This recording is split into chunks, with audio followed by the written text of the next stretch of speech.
Well, good evening, everyone, and welcome to the Brian Crombie Radio Hour on Saga 960. I've got an interesting gentleman to introduce you tonight, Daniel Parolek. He's an author, architect, designer, and founder of Opticos Design in Berkeley, California. Daniel Parolek, welcome to our program. How are you tonight? Thanks, Brian. Thanks for having me. I'm doing very well. I understand you've just released a book called The Missing Middle Housing, Thinking Big and Building Small to Respond to Today's Housing Crisis. How's the book going? No, it's going really well. The response has been really strong. It's been one of the top sellers on Amazon in its planning category. And it seems like every time I get on the phone to talk to somebody, they have the book in hand and are reading it. So I think it's doing what I hoped it would, which was provide a tool in conversations about housing across the country and inform those conversations. Awesome. And you wrote this because you're an architect and a planner, I presume? Yes. So how long have you been in this business? Yeah, so I started Opticos Design about 20 years ago now, and we have two different types of clients. We work at a neighborhood and citywide scale for cities and counties across the country, but we also work for developers on projects that include sort of these innovative concepts of missing middle housing that address some of the housing gaps and housing needs, but also master planning with those developers as well. Can you tell us what the missing middle means? Yeah, so I first of all, I like to sort of talk a little bit about why it's necessary before I dive into what it is I think what we've seen is there's a tremendous growing demand for walkable living, and 2/3 of millennials and 1/3 of baby boomers want that walkable urban living, which missing middle housing can deliver. There's also been a tremendous shift in household demographics over the last couple of decades. For example, 1/3 of all households are single person households. And so obviously the type of housing that's relevant and most responsive to that single person household is different than what we have been delivering historically. In a rapidly aging population, by 2030, it was over 65%, or a large percentage of the population will be over the age of 65. So that's why we've seen a lot of interest from groups like AARP in this missing middle housing conversation. So what is missing middle housing? It's the range of housing types between a single family detached house and the larger, 5, 6, 7+ story apartment or condo buildings. It's the duplex, it's a fourplex, it's a small courtyard apartment, a cottage court. It's basically these range of housing types that existed in most neighborhoods prior to the 1940s. And they're middle in two ways. First and foremost, they're a middle scale. We have a missing middle housing diagram that's really broadly used that shows that. They're really house scale buildings, and then it's middle because these types have historically been able to deliver attainable housing choices for middle income families. And, we call it missing because since the 1970s, the percentage of housing that fits into this missing middle category has really become smaller and smaller to the point where now I think it's less than 5% of all housing that's delivered fits into this category. We're chatting tonight with Daniel Parolek. He's an author, architect, designer, and founder of Opticos Design in Berkeley, California, about his book, The Missing Middle Housing, Thinking Big and Building Small to Respond to Today's Housing Crisis. We're going to take a break for some messages and come back more with Daniel in just a minute. Stay with us. Welcome back to the Brian Crombie Radio Hour, Saga 960. We're chatting tonight with Daniel Parolek. He's an author, architect, designer, and founder of Opticos Design in Berkeley, California, and recently written a book, Missing Middle Housing, Thinking Big and Building Small to Respond to Today's Housing Crisis. Mr. Parolek, Daniel, we have had a movement in Canada that I'm not sure has been mirrored in the United States, but let me ask you about it, where people have really, it appears, moved out of the downtown condos and apartment buildings, and single housing developments in the suburbs are in demand as people are worried about COVID-19. Does that make the missing middle even more of in demand? Yeah, I think it's the way that the conversation has been framed is in relation to COVID and the mass movement that's happening is this choice between urban and suburban.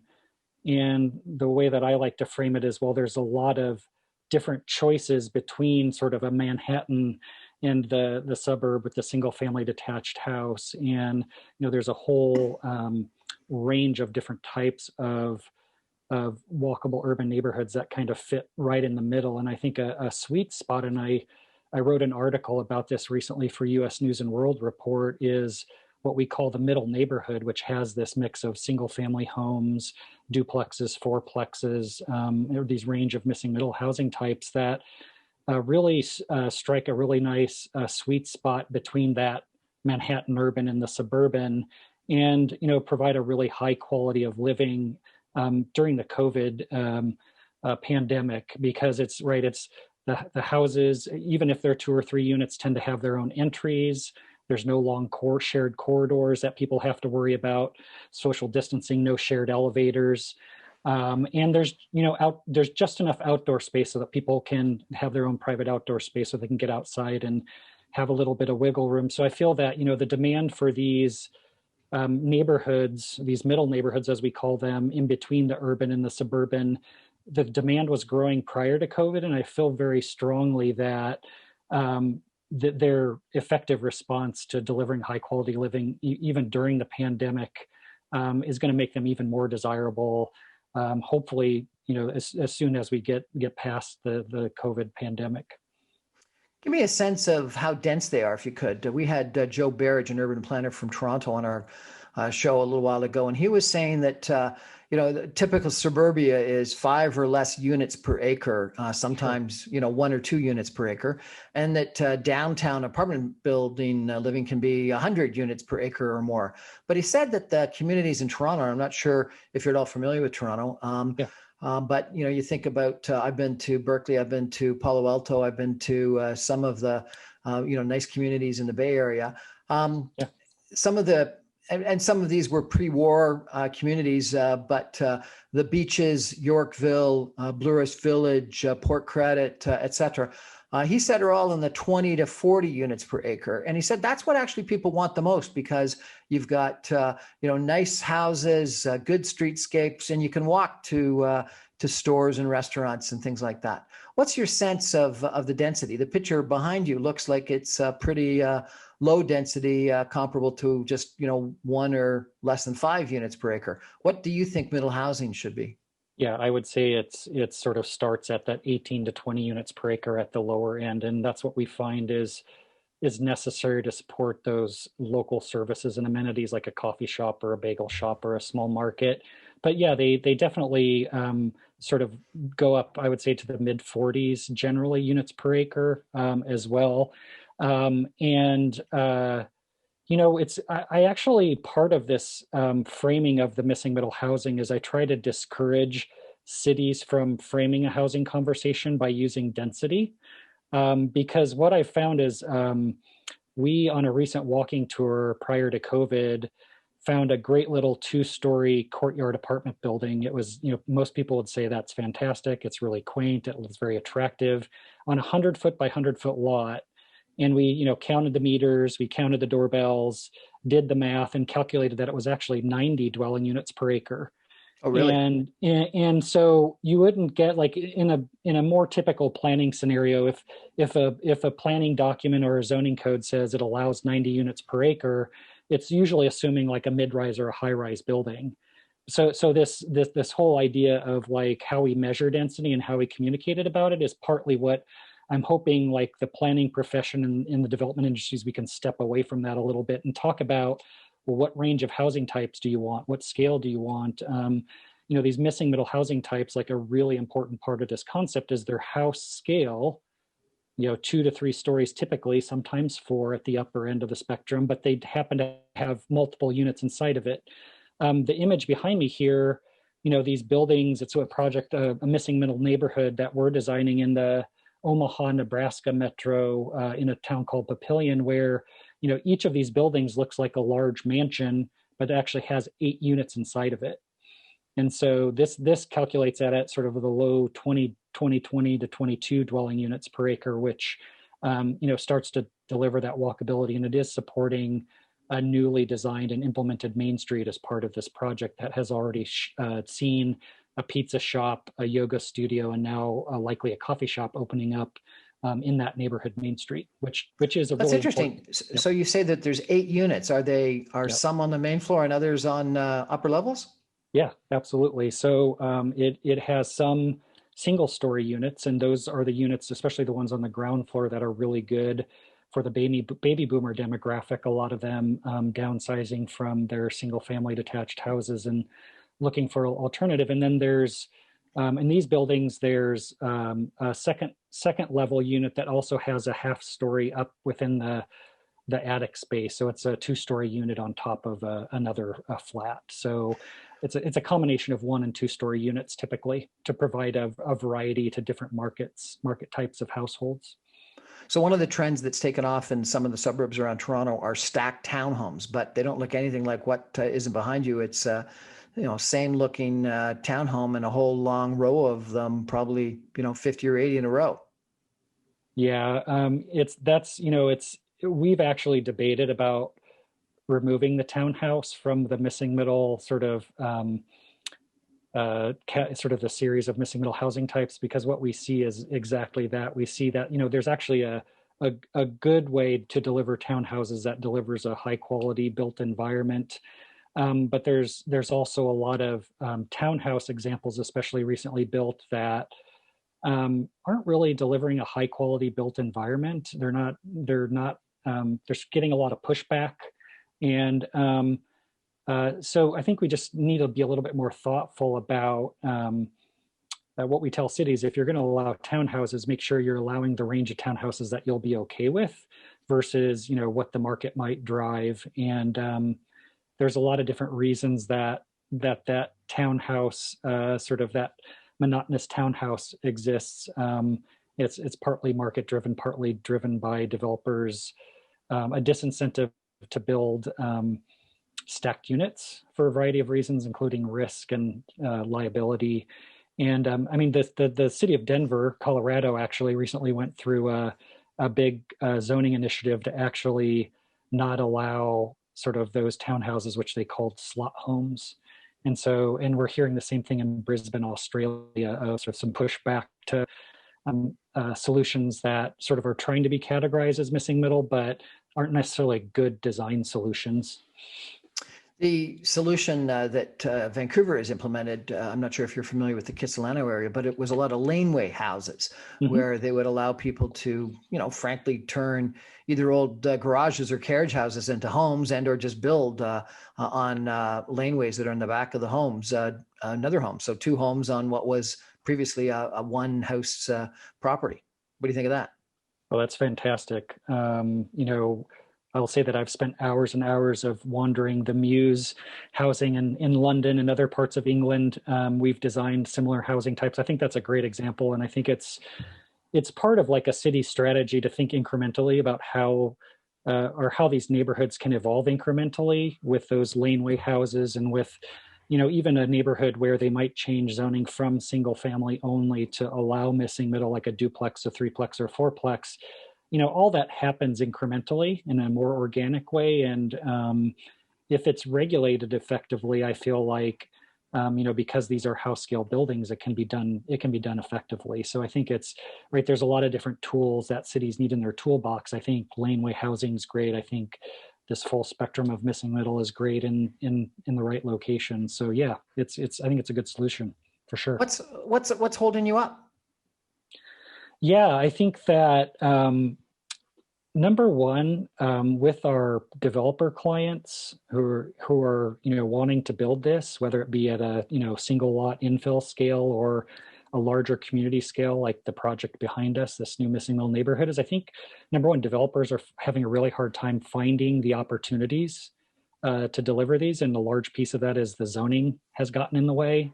And has been an ineffective way to deliver these housing choices. And so, it's going to take the cities that are going to need to rethink their zoning as a starting point. I was really happy to get the chance while I was writing the book to write an entire chapter about the barriers. And we could talk for hours and hours, unfortunately, about the layer after layer of barriers that there are. But I think zoning is one of them. And I think that sort of in relation to the work we're doing with cities and local agencies around the country, is that, right, they need to change their policies, they need to change their citywide plans, they need to change neighborhood plans, they need to change their zoning. That's not a small feat. It takes money, it takes political commitment, and right, there's likely going to be a tremendous amount of pushback from community members as that process is happening. So it's not easy. So you're saying there's NIMBYism against missing middle developments, and if so, why? Well, it's kind of interesting. Like one of the questions you had pre-sent, like said, well, who's supporting this? And what's kind of interesting is we actually see in a lot of instances the NIMBYs are supporting this because they think it's a very thoughtful way to enable sort of housing choices. But we also see the YIMBYs supporting this, the yes in my backyards, because they want more housing. And so I think in some ways it's a nice in between those really big projects and those bigger buildings that are happening in a lot of cities that are sort of raising people's alarms a little bit, and sort of maybe changing their communities in at a rate that maybe they're not comfortable with.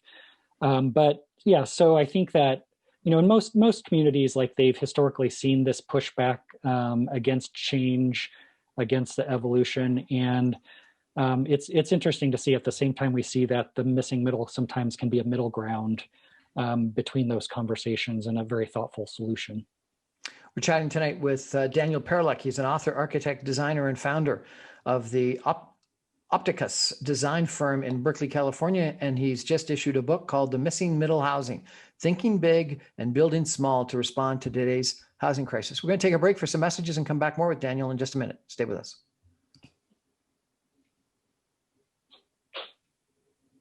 Welcome back to the Brian Crombie Radio Hour. We're chatting tonight about housing and affordable housing, and housing that is more, frankly, I think, building in communities that we really want to live in. And my guest is Daniel Parolek. He's an author, architect, designer, and founder of Opticus Design in Berkeley, California. And he's recently published a book called The Missing Middle Housing: Thinking Big and Building Small to Respond to Today's Housing Crisis. Daniel, we've got in Toronto and, frankly, most of the urban centers in Canada, Toronto, Montreal, and Vancouver, a real affordability problem. And then in addition, our former chief planner here, Jennifer Keesmaat, was on our show a little while ago and made a pitch about the 15-minute city, which was all about livable, walkable, bikeable, where within 15 minutes you can get to your job, you can get to your restaurant, you can get to your house, etc. So are you, with the missing middle, thinking about affordability, or are you thinking about the community, or what's your objective? Yeah, I think it's really both, because as I mentioned earlier, there's actually a growing demand for these types of walkable communities, and so right, there's the need to address that gap between that demand and what's being delivered. But more and more, sort of in cities, large and rural communities, there are affordable housing issues, and so what we're finding is that enabling these missing middle housing types through policy, planning, zoning reform, and sometimes even city incentives that are needed, that these housing types are really an important tool for a city to have in their affordable housing toolbox. And, in the book, I have examples where developers are coming to us. We have a project called the Muse Housing Project, which was in the Daybreak community of the Salt Lake City region, and they were kind of throwing up their arms because the cost of materials, labor, entitlement had gone up so high that they couldn't even deliver their conventional townhouse at a price point that an entry-level buyer could afford. So they're like, well, can Missing Middle help us? And so we're able to work with them and show them that with creative design, efficient site plan layout, and house design, that we were able to deliver these muse housing types at a price point about 30 grand less than their conventional townhouse. So it was delivering affordability by design. So it's not capital A affordable, but it's what we call lowercase affordable or attainable. Now, there's also case studies in the book that talk about how these missing middle housing types are being used in capital A affordable projects where there's subsidy involved to make these happen and are delivered, at a price point or a rental price point where a household, usually with a median income, sort of 60% of medium or below, sort of needs assistance, can deliver. So yes, it's a great tool to have in a city's affordable housing toolbox. Yes, if cities enable it, it can actually deliver attainable price points by design. But there's also a tremendous demand at a market rate, and even at the higher end of markets, for these types of communities as well as these types of housing. So it's So an interesting. You've said a few times that there's a great demand. Yeah. So if there's a great demand, and it's actually, the way that you're describing it, the way that Joe Barrett described it, Jennifer Keesmaat described it, it's the communities that people actually really enjoy and want to live in. Yeah. How come we're not building more of them? Is the zoning, the planning departments of our major cities and the zoning people just got it wrong? Well, to start off, yeah, there's just a lot of hurdles in terms of city zoning and even street standards. You would be amazed at how hard it is even to get a narrow tree-lined street with parking on both sides approved. It's usually illegal. And so as our clients and we sort of tackle these implementation of these types of communities, it's a nonstop battle, and sort of you have to, hurdle after hurdle after hurdle, whereas suburban subdivisions are typically allowed by right. It's like, so we've embedded the DNA of the suburbs into our zoning codes, into our street standards, and even a lot of times into our infrastructure and utility requirements. And so that's a big part of it. Now, because we've been, it's been 5, 6, 7 decades of the development industries building under those standards. If we change them tomorrow, it's not like they can all shift and start delivering walkable urbanism. It's like the whole industry has to change. The development industry has to change. The finance industry has to change. The mortgage industry has to change. And so there's a lot of change that needs to happen. So that's it. It's just really interesting. Chris Nelson wrote one of the chapters in my book where he did some great research that showed between now and 2040 that 60% of all housing built would need to be missing middle housing in walkable locations to meet the demand. So the demand is tremendous. And what we've seen is our clients that come to us and work with us to deliver these missing middle housing types in these communities, they have really great financial performance on their projects because there's, I'm not an economist, but high demand and low supply is a pretty simple equation to high prices and good returns for developers. And so that's I'm still struggling with this whole idea that there's such high demand. Yep. The sort of the person people always looks to on this topic, at least in Toronto, maybe, is Jane Jacobs, who, as you probably know, lived in the annex in Toronto and wrote some of her most famous books about urban planning. And I'm gonna do a terrible job of summarizing, but it was almost as if she argued that organic development, and you used this word as well early in our chat, is the best. And I really wonder, have people like you, planners, just messed it all up? Like, frankly, we should just get rid of planners and let things happen the way they're supposed to happen, organically, like Jane Jacobs said.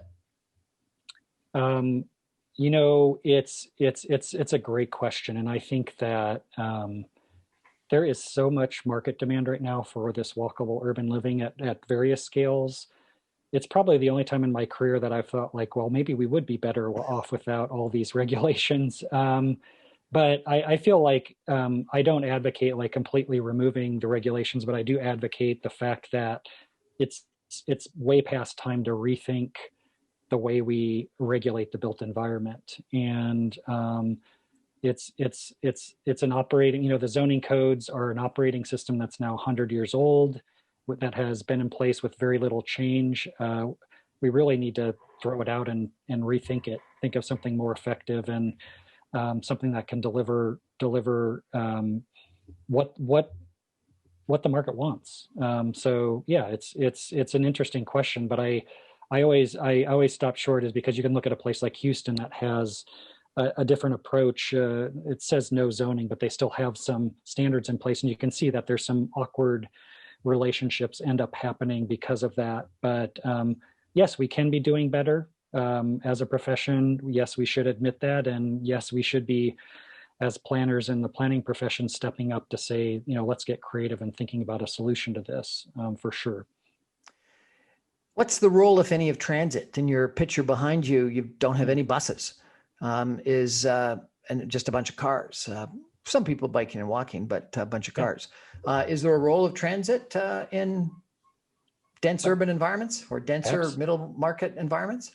Absolutely. I think that 18 unit to 20 unit per acre threshold is also at the point where transit starts to be feasible and supported by the built environment. And I think it's a really important part of it. And I think it's what new communities suffer from more so than like the great, downtown adjacent neighborhoods that were built 100 years ago or the early 1900s. Like they have a network in place, sometimes have the transit in place, or it's easier to implement it. So I'm a huge proponent of mobility choices. I think these communities need to be walkable. They need to be bikeable.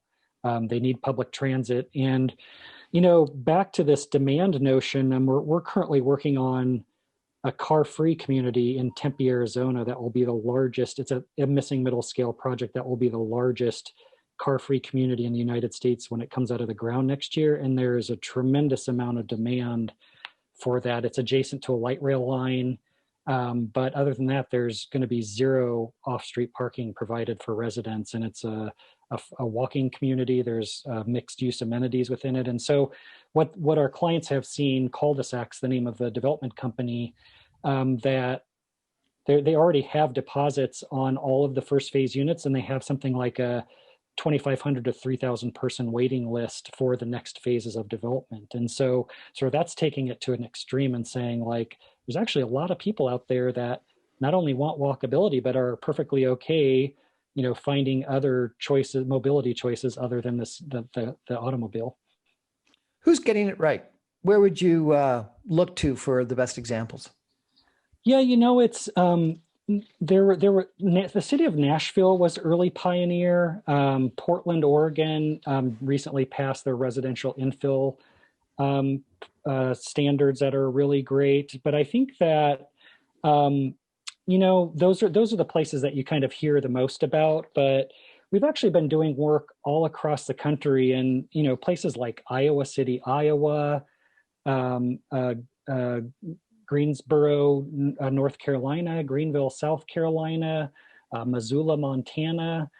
There's a lot of places that are kind of looking to utilize missing middle as, once again, it's one tool in their housing toolbox. And so I would say it's a little bit, Nashville saw some pretty good results, but they have a really, really hot market, sort of high value market, of course. But a lot of these applications are a little bit too early to really fully assess and document the results. But what we've seen is where cities remove those barriers, and in some instances provide those incentives that maybe cover the gap in the cost to build versus the cost to sale or rent, that local builders will step up and they will start building these types. And so it's really interesting to see that all across the country. So Canada and United States, I think both, maybe because of highways, some people have suggested, or maybe race relations. People moved out of the downtowns and moved into big, sprawling suburbs. And then in the last, I don't know, what do you think, 10 or 15 years, we've had this big move to back downtown into urban living and condo living. So are you suggesting there's sort of going to be a third movement to the missing middle in the next little while? Well, what's kind of interesting is that's kind of what COVID has started in some ways. I don't necessarily see, it's not necessarily a shift from more urban down to kind of missing middle, sort of walkable urban neighborhood scale. I think it's more of a shift from from suburban environments to these walkable neighborhoods. I think that shift is still happening now. Sure, some households, maybe young couple, for example, that have lived in a core of a city and are interested in having a family, and maybe it just gets too expensive to rent or buy that place that has 2 bedrooms. This is a really great alternative to move to one of these middle neighborhoods that still has the walkability, still has that aspect of urbanism. It's just not quite the core of a city. Still has amenities, still has a nice vibrancy, strong sense of community. So that's what I would imagine, and I think the demand is only going to continue to grow, as I mentioned earlier, as more and more of these neighborhoods that at the missing middle scale show that they're delivering a high quality of life during the COVID pandemic. So you say there's demand. You say the problem is city zoning. Are city planners open to your ideas? Are they reading your book? Are you making pitches in city after city after city across North America? Yeah, I think, planners are really open to this. I think where it becomes most effective is where decision makers, the mayor, the city manager, the council members, I think it's when those decision makers are bringing this idea to the table is when the application becomes the most progressive and most effective. And that's really why the book was partly written for a professional audience, the architects, the planners, maybe even the developers. But I also wrote it in a way that I want a mayor to stand up and say, and this is happening, like even the city of Papillion, Nebraska, where our missing middle neighborhood is being built right now, is a huge proponent and sort of says, we need more of this in our community to really deliver the housing choices that are necessary. And so, and the general community members can pick up the book and sort of get an understanding of this as well, so they can participate in the conversation that they're having.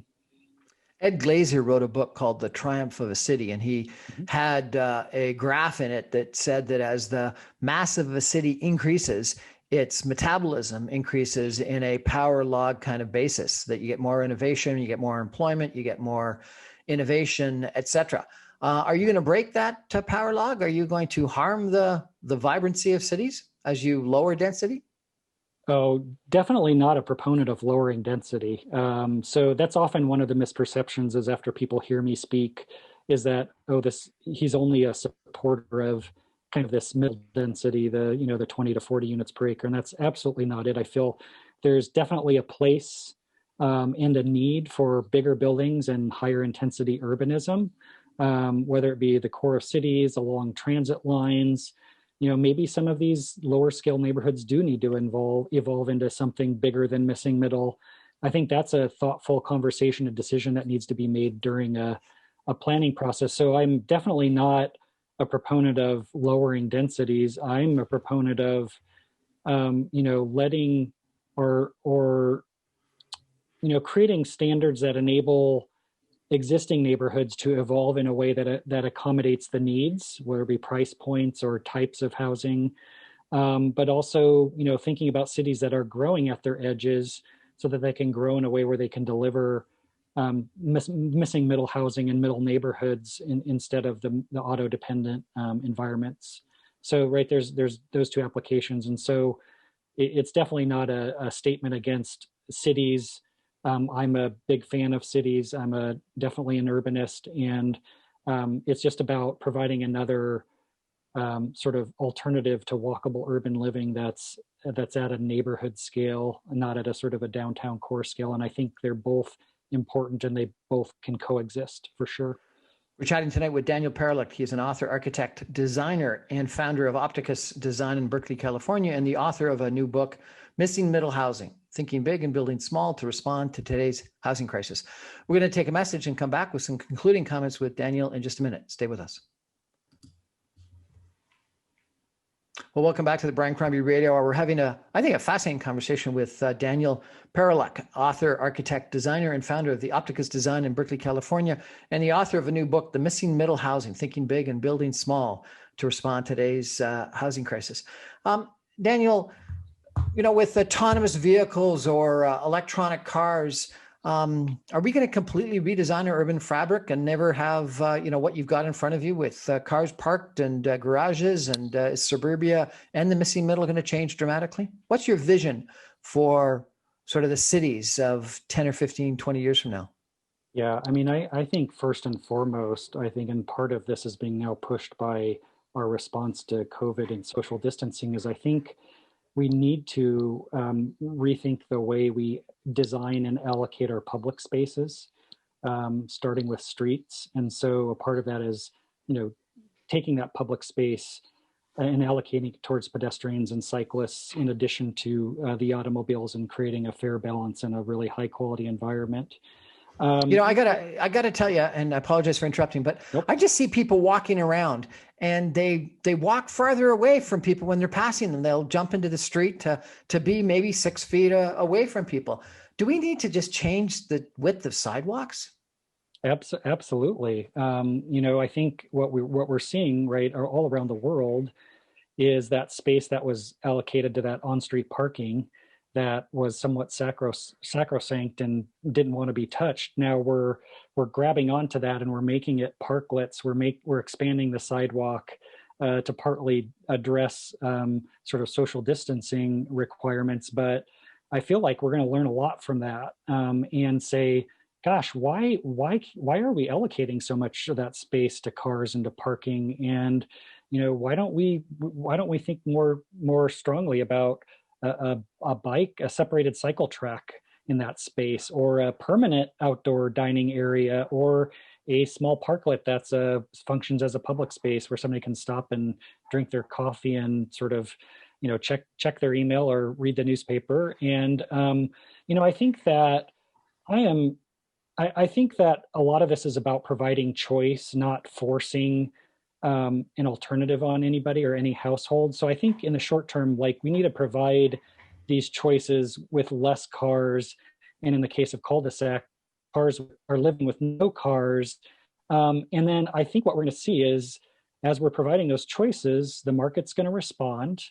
And as the market responds, developers are going to say, hey, we need to figure out a way to deliver more of this. And so I think it's going to be, unfortunately, more incremental and probably slower than that we might like. And I think the housing costs are only going to continue to go up. But I really do feel that there's a tremendous demand for car-free living. There's a tremendous demand for car-light living, for an environment where people can jump on their bike and ride their kid to school on their bike, ride to work on their bike, or walk down the street and jump on a bus, or just be okay, hailing an Uber or a Lyft car in the morning to get to work, instead of, having to pay the cost of owning a car and maintaining a car. So my vision is really about sort of providing that choice, providing real high quality built environments that are highly walkable and bikeable, that support transit,